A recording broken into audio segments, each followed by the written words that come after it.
New Zealand star batter Kane Williamson, Australia మాజీ opener Matthew Hayden 21వ శతాబ్దపు ఆల్ టైమ్ టెస్ట్ 11 ప్రకటించారు.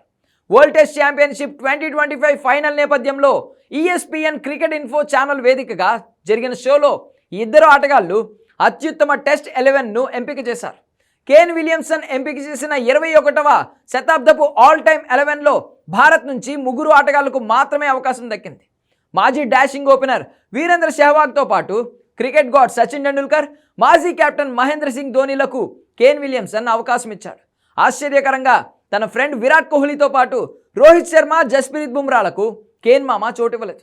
సెహ్వాగ్తో పాటు మాథ్యూ హెడెన్లను ఓపెనర్లుగా పేర్కొన్న కేన్ మామ Ricky Ponting, Sachin Tendulkar, Steve Smith, ABD middle order బ్యాటర్లుగా ఎంపిక చేశాడు. మహేంద్ర సింగ్ ధోనీని కీపర్గా పేర్కొన్న కేన్ మామ పేసర్లుగా Dale Steyn, Shoaib Akhtar, Glenn మెగ్రాత్లను ఎంపిక చేశాడు. ఏకైక స్పిన్నర్గా ముత్తయ్య మురళీధరన్కు అవకాశం ఇచ్చాడు. తన జట్టుకి రికీ పాంటింగ్ను కెప్టెన్ చేశాడు. మరోవైపు మాథ్యూ హెడెన్ భారత్ నుండి 2 ఆటగాళ్లకే చోటిచ్చాడు. విరాట్ కోహ్లీ, VVS లక్ష్మణ్లను మాత్రమే తను అత్యుత్తమ జట్టులోకి తీసుకున్నాడు.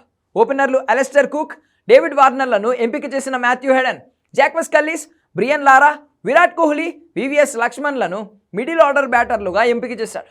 వికెట్ కీపర్గా యాడమ్ గిల్క్రిస్ట్ను ఎంచుకున్న Hayden Pat Cummins, Brett Lee, James Anderson పేసర్లుగా ఎంపిక చేశాడు. ఏకైక స్పిన్నర్గా ఆస్ట్రేలియా దివంగత స్పిన్నర్ షేన్ వార్న్కు అవకాశం ఇచ్చాడు.